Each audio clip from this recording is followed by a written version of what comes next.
ভকত বৈষ্ণৱসকল, আপোনালোকে জানেনে ৰাতিপুৱা পিঠাগুড়ি ব্ৰেকফাষ্ট কৰিলে মানে জলপান খালে কি হয় জানেনে? এয়া চাওক, ময়ো পিঠাগুড়ি খাইছোঁ।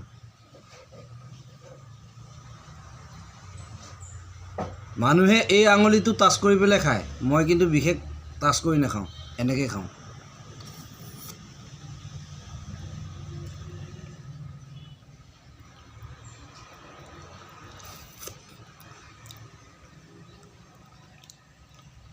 এইটো হ'ল শ্ৰীকৃষ্ণ বাঞ্চি ধৰাৰ নিয়ম। ভগৱন্তই এনেকৈ কৰি বাঞ্চি ধৰে, হয়নে?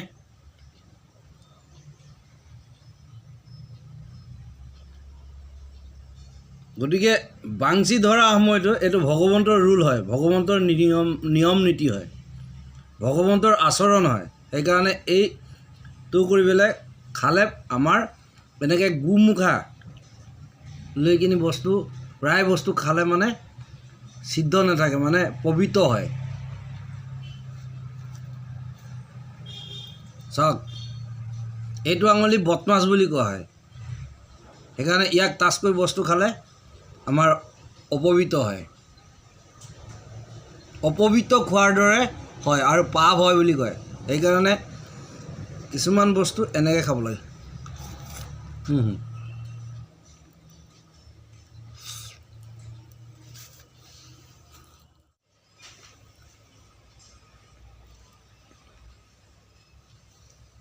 এয়া চাওক,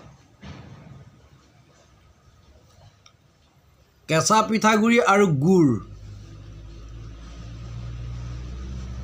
দেওবাৰে খালে দেৱতুষ্ট থাকে আৰু স্বপ্ন দোষ নহয়, মগজু সবল হয়, বুদ্ধিবৰ্ধক হয়, গাৰ বল বৃদ্ধি হয় আৰু মাংসপেশী তথা হাড় মজবুত হয়। সেইকাৰণে পিঠাগুড়ি, কেঁচা পিঠাগুড়ি খাব লাগে। আগৰ দিনৰ ককা আইতাসকলে, আগৰ দিনৰ মানুহবিলাকে এইবোৰ খাইছিলে কাৰণে তেজাল আছিল, বলৱন্ত আছিল, বুদ্ধি আছিল, শক্তি আছিল তেওঁলোকৰ গাত। আজিকালি এই খাদ্যবোৰ প্ৰতি ইমান স্পৃহা নকৰাৰ কাৰণে মানুহ দুৰ্বল, টেবলেট নাখালে থাকিবই নোৱাৰে, হাড় অৰ্থাৎ মাংসপেশীও বহুত দুৰ্বল, কম বয়সতে আমি বৃদ্ধ হৈ যোৱা যেন হয়।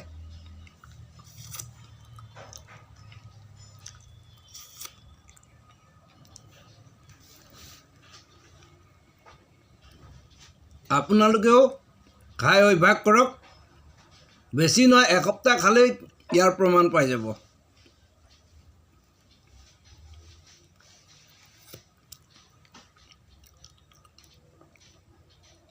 খাবলৈ যদি মন আছে ভকত বৈষ্ণৱসকল আহিব দেই।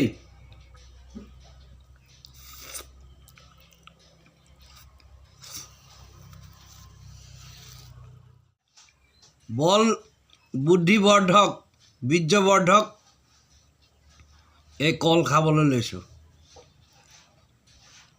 চাওক,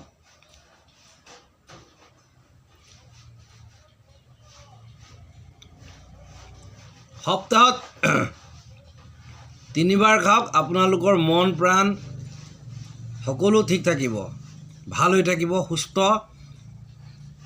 শৰীৰ হৈ থাকিব, স্বাস্থ্য ভালে থাকিব। আজিকালি কেঁচা শাক পাচলি এইবোৰ ভিটামিন আছে যদিও সাৰ দিয়া হয়।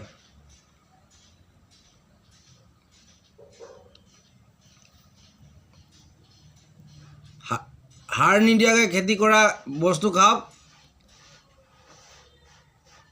বেমাৰ আজাৰ কম হ'ব।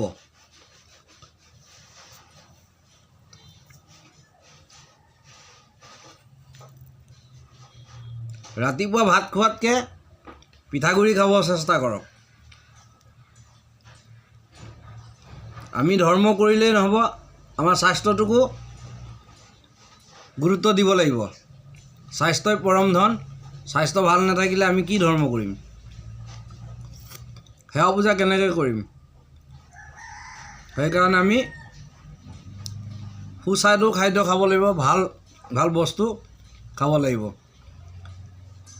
যিসকলে মাছ মাংসৰ প্ৰতি স্পৃহা আছে, লালচা বেছি, লোভ বেছি, সেইসকলে লাহে লাহে এইবোৰ খাই অভ্যাস কৰক। মাছ মাংস খাবলৈ দৰকাৰেই নাই। মাছ মাংসতকৈ বেছি তৃপ্তি পাব আৰু আনন্দ পাব, সুখ পাব, দেহাটো শান্তি থাকিব। এইবোৰ খালে বেমাৰ কম হ'ব।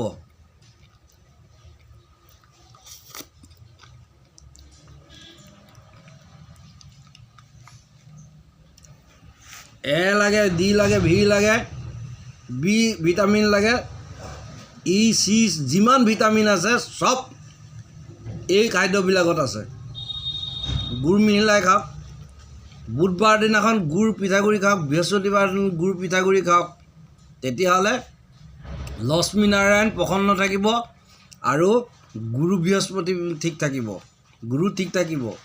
আৰু আজি দেওবাৰ দিনাখন পিঠাগুড়ি খালে, কল পিঠাগুড়ি গুড় খালে দেৱসকল তুষ্ট থাকিব। মহা সংকট বিপদৰ পৰা তেওঁলোকে বচাই ৰাখিব আপোনালোকক, ব্যাধি হ'বলৈ নিদিব সহজে। হ'লেও পৰিত্ৰাণৰ উপায় সহজতে পাব। মানুহ ভকতবৃন্দ বা ভক্তসকলে, আই ভকতসকলে বহুত সেৱা পূজা কৰে। কিছুমানে শিৱলিংগ পূজা কৰে, কিছুমানে গোহাঁইঘৰ পাতি ভকতি কৰি থাকে। কিন্তু বেমাৰী হয় কিয়? এই খাদ্য বিচাৰবিলাক কৰি নচলাৰ কাৰণে। খাদ্য ধৰ্মৰ ক্ষেত্ৰত প্ৰকৃততে খাদ্য বিচাৰ প্ৰথম লাগিব।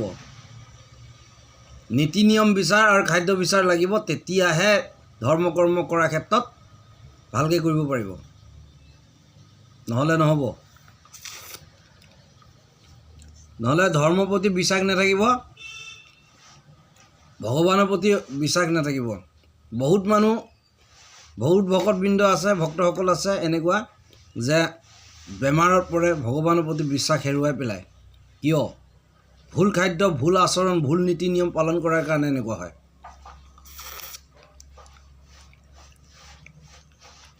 আজি খাই খাই আপোনালোকক কোৱাৰ বাবে ভুল কমেণ্ট অৰ্থাৎ বেয়া কমেণ্ট নকৰিবলৈ আপোনালোকক অনুৰোধ জনাইছোঁ।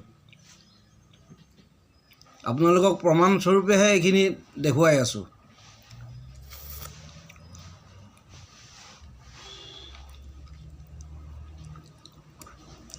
যিহেতু মই ভাত নাখাওঁ, ভাত এৰিলোঁ।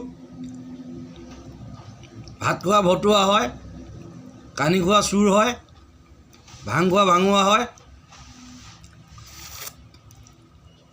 পিঠাগুড়ি আৰু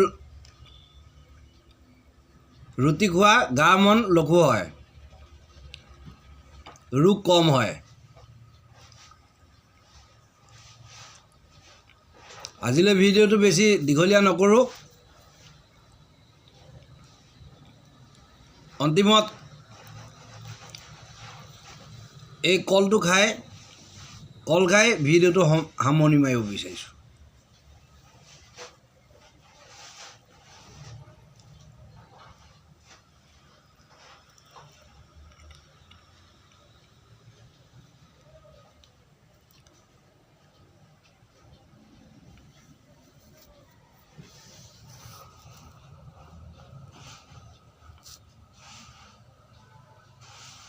জয় আই অসম, জয় ভাৰত মাতা কি জয়, জয় সনাতন ধৰ্ম কি জয়।